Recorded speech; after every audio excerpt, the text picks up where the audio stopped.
Established in 1958 under apartheid's most controversial law, Lenasia has grown into a vibrant, multicultural community of nearly 90,000 people.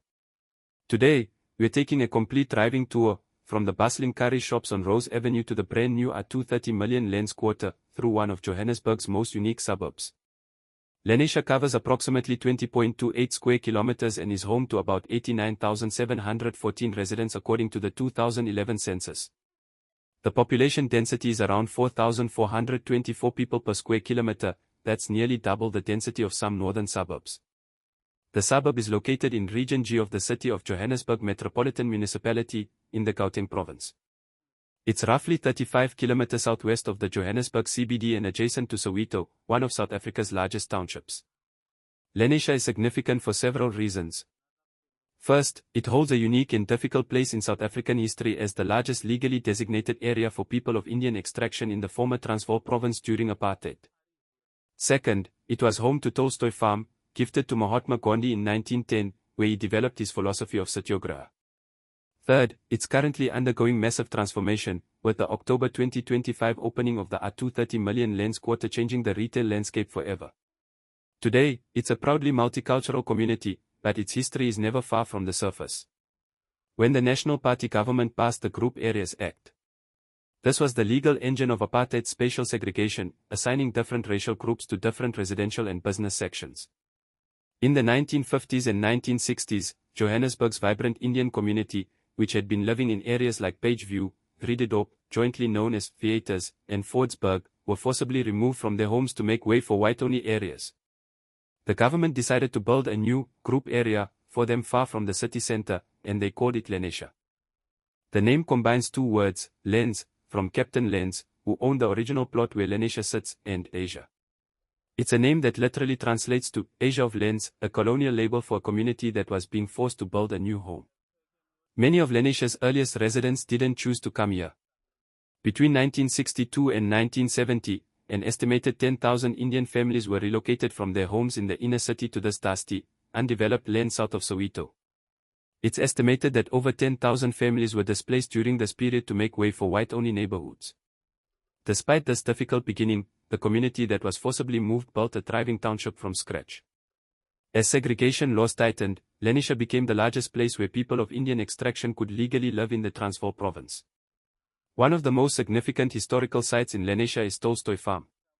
In 1910, Mahatma Gandhi, who was living in South Africa at the time, was gifted 1,100 acres of land on the outskirts of what would later become Lenasia by his close friend Hermann Kellenbeck, a German Jewish architect.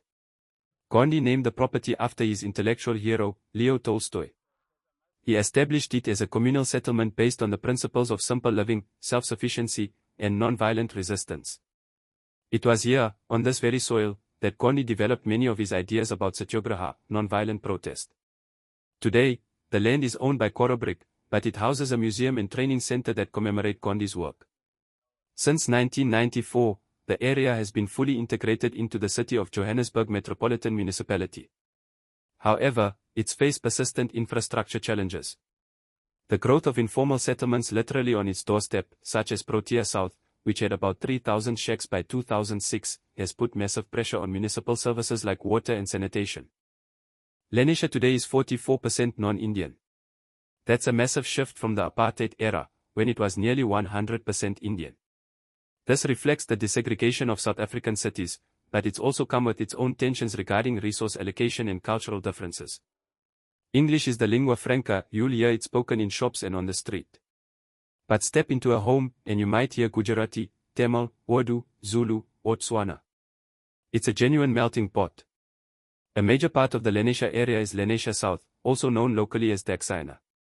This area was established in the 1970s and has its own distinct demographic profile. Lenasia South is actually more diverse than the main township, with almost equal proportions of Indian and Black African residents. Rose Avenue is world famous among Joburg foodies. It's where you'll find some of the best bani chows, curries, samosas, and biryanis in the entire country. It's also where you'll find traditional Indian clothing and jewelry shops that have been in families for generations. The Lenz Quarter officially opened its doors on October 30, 2025. This is a 11,500 square meter single-level center built at the cost of R230 million. It's located on the corner of Temple Street and Navona Drive, just a short drive from Rose Avenue. The development was led by Luton Prop and managed by Retail Network Services, with design by TJ Architects. Lenz Quarter brings together over 30 retailers, combining national brands with beloved local independents like Karima's, which is famous for its spices. The food court has quickly become Lenasia's new social hub. With shaded seating and a mix of family restaurants and fast casual eateries, it's designed for gathering. And this mall is built for modern South Africa. It features solar power, LED lighting, and motion sensors, meaning it can trade reliably during load shedding, a huge plus for shoppers and business owners alike. Lenasia is well served by medical facilities. The public Lenasia Clinic is located at 119 Navona Drive. For private care, there's the Lenmed Daxina Private Hospital located in Lenasia South, opposite the Hillside Estate. There are also numerous GPs and specialists scattered across the extensions. The growing population of Lenasia has been a huge concern, as no additional land is being zoned for suburban development. Hence, properties have become quite expensive.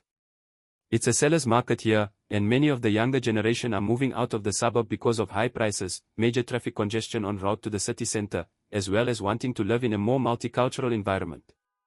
One of the most significant religious landmarks in Lenasia is the Shenal Islam Masjid.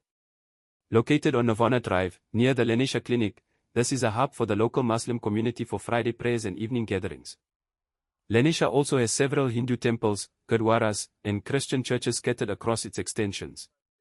You'll know you're passing a temple by the vibrant colors and intricate carvings of the deities. From the forced removals of the 1960s that created this community, we drove past the enduring legacy of Gandhi at Tolstoy Farm, through the bustling curry shops of Rose Avenue, and ended at the state-of-the-art Lenz Quarter, a symbol of Lenasia's future.